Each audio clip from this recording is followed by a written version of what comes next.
করছি আপনাদের প্রিয় রূপান্তর। রূপান্তর নিয়ে চলে এলাম আপনাদের সামনে। আমাদের আজকের অনুষ্ঠানের যিনি অতিথি, আমরা যখন রূপান্তর শুরু করি প্রথম দিকে, সেই 2006-07 সেই সময়টাতে আমরা তাকে আমন্ত্রণ জানিয়েছিলাম। আজকে আমরা তাকে আমন্ত্রণ জানিয়েছি কারণ তার যে কর্ম, সেই কর্মের ঝুলিতে যোগ হয়েছে আরও অনেক কিছু। ভীষণ মেধাবী একজন মানুষ। আমি আপনাদেরকে পরিচয় করিয়ে দিচ্ছি আমাদের আজকের রূপান্তরের অতিথি সাবরিনা ইসলাম। তিনি একজন নারী উদ্যোক্তা, আলোকচিত্রী এবং লেখিকা।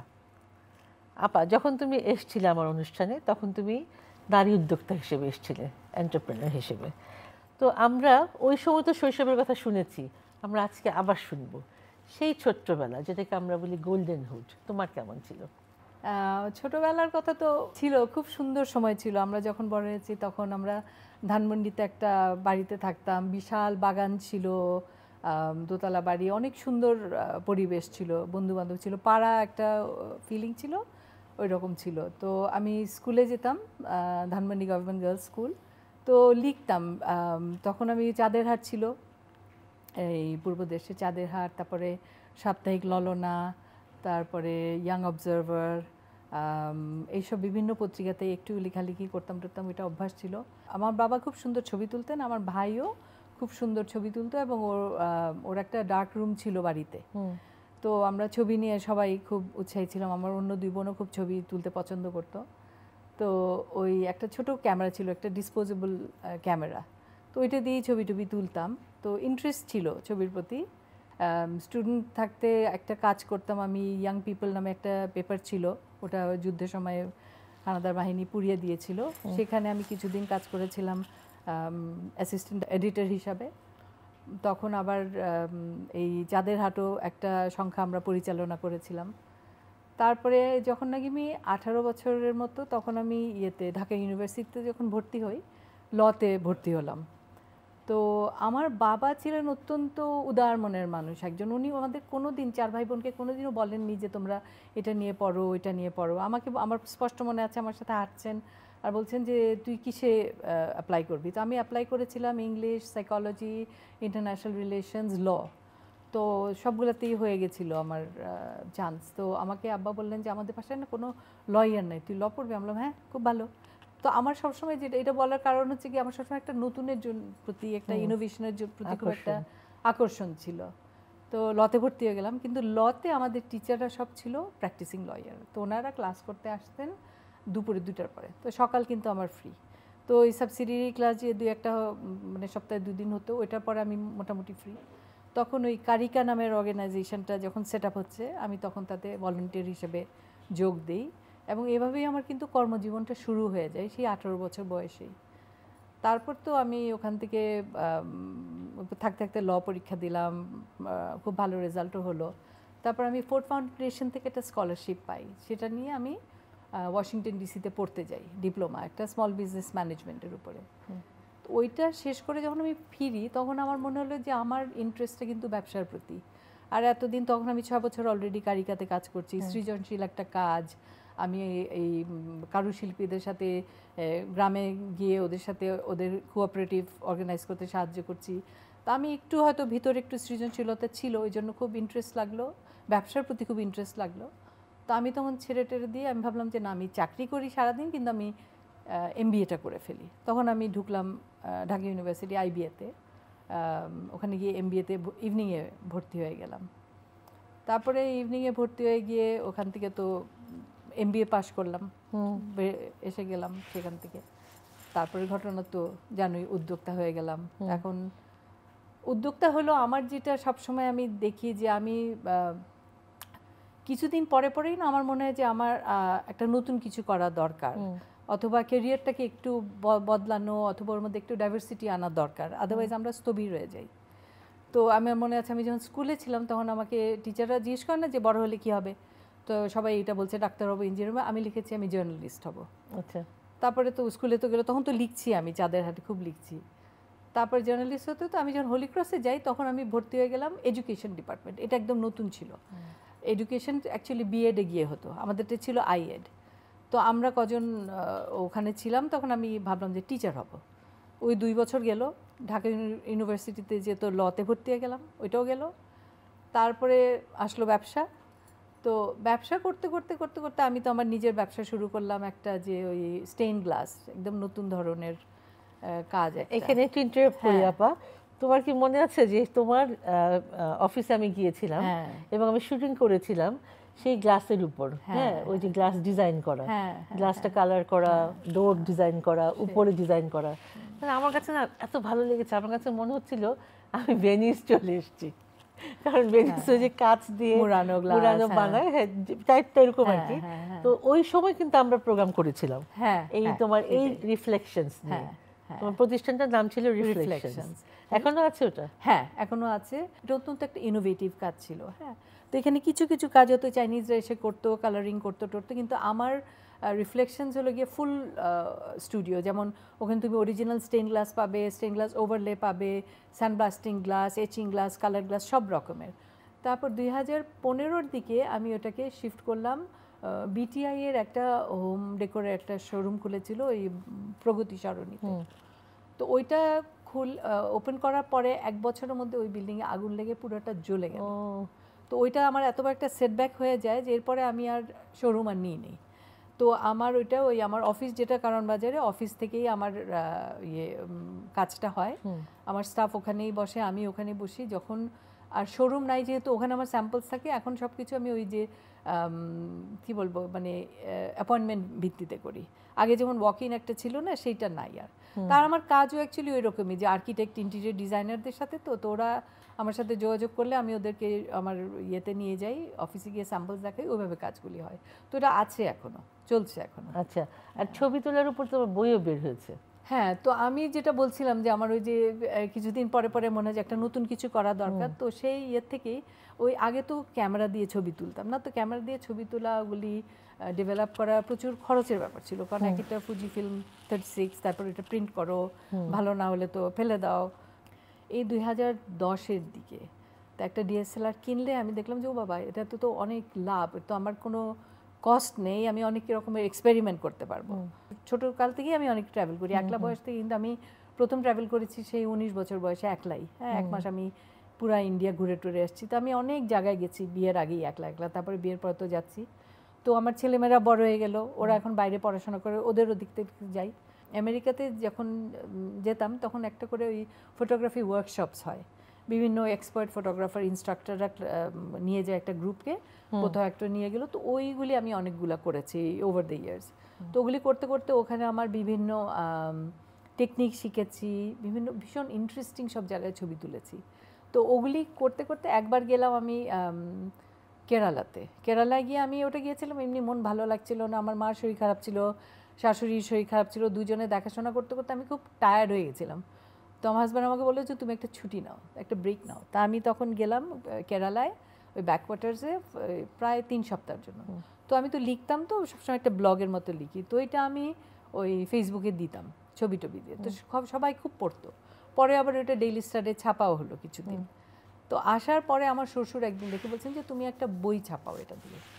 তো ওনার কথাতে গিয়ে আমি ওই যে ইউপিএল এর মহিউদ্দিন চাচা ছিলেন, ওনার সাথে বসে আমি একটা ফার্স্ট বই বের করলাম, bucket list the Kerala journal. তো ওইটা ওই বইমেলাতে উদ্বোধন হলো, ঢাকা লিড ফেস্টে, তারপরে ওইটা ভালো বিক্রি হয়েছে।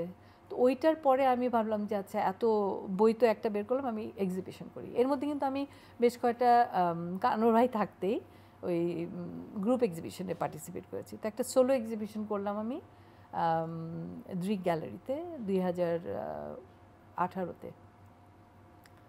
তো ওইটা করার পরে 3 দিনের খুব ভালো রেসপন্স পেলাম। তারপরে তো 20 থেকে তো আমাদের কোভিডে কিছু হলো না, ট্রাভেল করেছি। তারপর 2022-তে এসে আমি আরেকটা করলাম, আমি ব্রাজিল গিয়েছিলাম, অ্যামাজন রেইন ফরেস্ট, তারপরে ব্রাজিলে যে সাম্বা কার্নিভাল হয় ওইটা, এবং ব্রাজিলের উপরে একটা। তো ওইটা আরেকটা বড় এক্সিবিশন হয়েছে।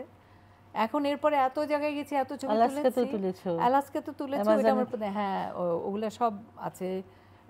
আলাস্কা গিয়ে নর্দার্ন লাইটসের ছবি তুলেছি, ইউটাতে গিয়ে মিল্কি ওয়ের ছবি তুলেছি, তো এগুলি বারাণসী গিয়ে সাধুদের উপরে অনেক ছবি তুলেছি। তার সাথে তোমার নাতি নাতনি, হ্যাঁ, হ্যাঁ, এইটা তো মানে বিশাল ব্যাপার, বিশাল পাওনা, তাই না? একটা মানে বিশাল এটা মানে পাওনা, পৃথিবীতে হ্যাঁ। আমার কাছে মনে হয় সবচেয়ে বেস্ট পাওনা। সবচেয়ে ওদের ভালো, কথা হ্যাঁ, বলো। হ্যাঁ। ওরা এখন এসছে ছুটিতে, ওরা জুলাই অগস্টে ঢাকায় আসে। আমার মেয়ের হাজব্যান্ড বিদেশি, তো ওরা কিন্তু আমার মেয়ে খুব কেয়ারফুল ওদের বাংলা শেখার ব্যাপারে। তো ওরা অনলাইনে ক্লাস করে ওখান থেকে, আর এখানে এসে বাসায় থাকে, আমাদের সাথে থাকে, বাসার সবার সাথে বাংলায় কথা বলে। তো আমার এখন খুব সুন্দর সময় কাটে ওদের সাথে। আমি ওখানে গেলে ওদের সাথে সময় কাটাই। আমার বড় নাতনি, ও এখন 7 বছর, ওর সাথে আমার কথাই হয়েছে যে আমি যখন নাকি, ও যখন 14 বছর হবে তখন ওকে নিয়ে আমার অ্যামাজন যেতে হবে, আচ্ছা, হ্যাঁ, অথবা নর্দার্ন লাইটস দেখতে হবে, কিছু একটা করতে হবে। হ্যাঁ, তোমাদের এই যে বিয়েটা, হ্যাঁ, বিয়েটা কিভাবে হলো? কিভাবে হলো? প্রেমের বিয়ে তো নিশ্চয়ই। হ্যাঁ, তা তো বটেই, কিন্তু এটা খুব ইন্টারেস্টিং তা স্টোরি। তো বটেই। হ্যাঁ, বলো। আমি যখন নাকি ওই যে বললাম আমেরিকা থেকে এসে ভাবলাম যে এখন আমার ব্যবসা সংক্রান্ত পড়াশোনা করতে হবে, তো আমি এমবিএতে ভর্তি হব। তো ঢাকা ইউনিভার্সিটিতে আমি গেছি। তো ঢাকা ইউনিভার্সিটিতে আমার যে রেজিস্ট্রার যে ছিলেন মনসুর সাহেব, ওনার ওয়াইফ আমার কলিগ ছিল কারিকাতে। তো ওই জন্য আমি ওনার রুমে ঢুকে যেতে পেরেছি। তো আমি ওনার রুমে বসে ওনার সাথে আলাপ করছি কাগজপত্র নিয়ে। তো হঠাৎ আমি শুনলাম যে পিছনে একজন বলছে যে মে আই কাম ইন। তো আমি এমনি করে তাকালাম, তো দেখি একজন খুব লম্বা কে দাঁড়িয়ে আছে, ঘামাচ্ছে, লম্বা লম্বা চুল, শর্টস পরা। তো মনসুর ভাই বললেন যে ইয়েস কাম ইন। তো বলছে লাইক দিস। তো বলছে হ্যাঁ আসেন। তো আমি বললাম যে এটা কীরকম লোকটা। তো ওই প্রথম দেখা। তারপরে আমাদের মানে অবভিয়াসলি আমার ক্লাসমেট ছিলেন, কিন্তু আমাদের ইন্টারেস্টিং জিনিস ছিল যে আইবিএতে তখন খুব কম মেয়ে এমবিএ পড়তে যেত, 1জন 2জন ম্যাক্সিমাম, ইভিনিংয়ে একজন, ডেতে একজন। তো আমি যে ব্যাচে ছিলাম, আমি ওরিয়েন্টেশনের দিন আমি গিয়ে দেখি আমাদের বিশাল বড় অডিটোরিয়ামে আমাদের ডক্টর মুজাফর আহমেদ আমাদের ডাইরেক্টর ছিলেন তখন, উনি আমাদের ওরিয়েন্টেশন প্রোগ্রামে ডেকেছেন আমাদেরকে। আমি যার সাথে সাথে আমাকে একদম সামনে বসতে বলা হলো। তো অডিটোরিয়াম স্টাইলে তো এরকম লম্বা তো আমি তাকে দেখি একজন মেয়ে নাই, আমি একমাত্র মহিলা। তা আমি ওই সামনে গিয়ে বসলাম। তো সাইফুল নাকি একদম পিছনে উপরে অডিটোরিয়ামের ওই লেভেলে ছিল। তো ওখান থেকে ও দেখে বলছে যে এই একটা মাত্র মেয়ে, শি মাস্ট বি সামবডি একটু অন্যরকম, আমি একেই বিয়ে করব।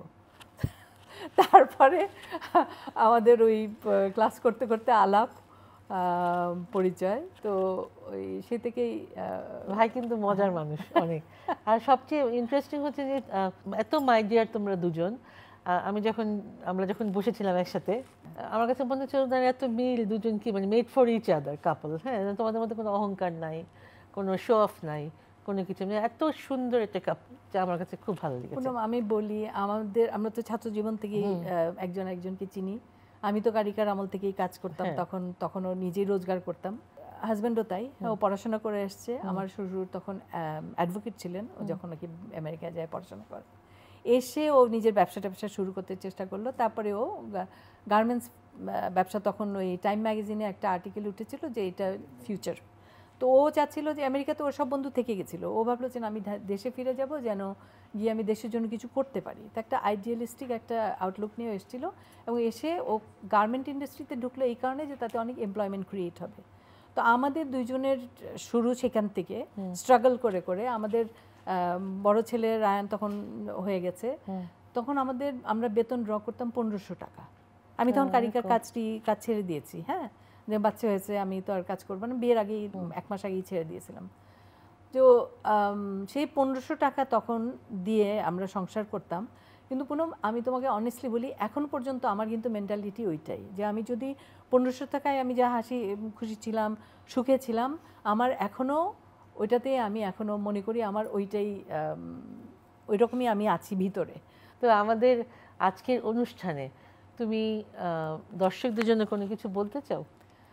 আমার দর্শকদের জন্য একটাই বলার ব্যাপার, সেটা হচ্ছে কি, নারী উদ্যোক্তা হিসেবে তো তোমার একটা ডাইভার্সিটি লাগবে, ডাইভার্সিফিকেশন লাগবে। এটা ছাড়া যে একজন মহিলা হিসেবে, হ্যাঁ, নিজের গ্রোথের দিকে খেয়াল রাখতে হবে।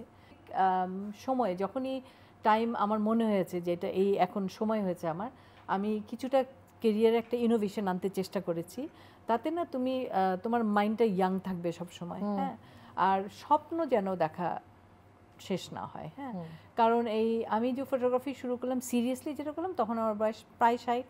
তো এখন ওই বয়স থেকে আমি কিন্তু মানে এখন যে আমি যাই না, আমার ফটোগ্রাফি ওয়ার্কশপগুলো প্রচণ্ড কঠিন, কারণ আমার এই কিছুদিন আগে আমি আসলাম ক্যানাডা থেকে, ওই ব্যাম্ফ কেনেডিয়ান রকিজে।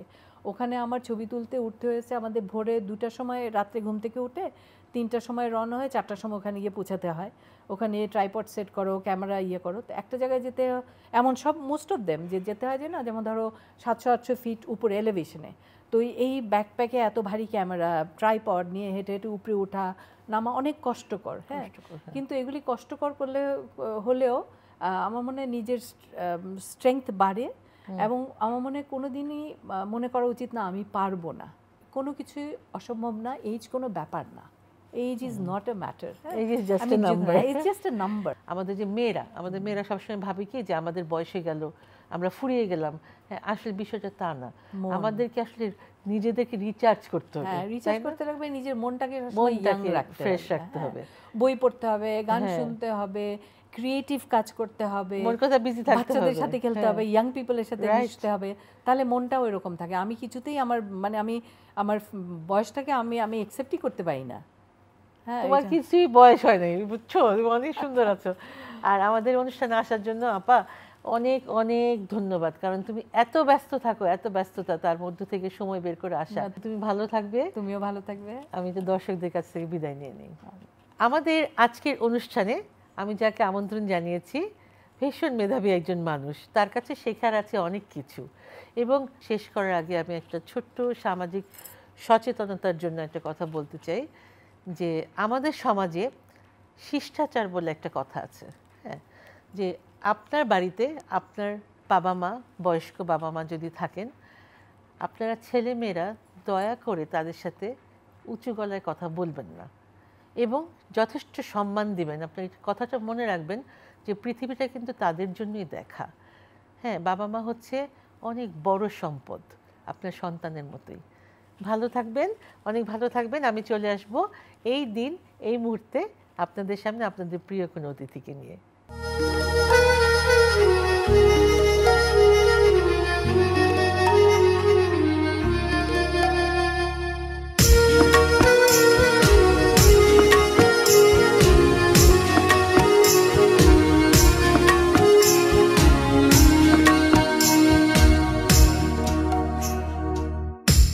जरे जहाँ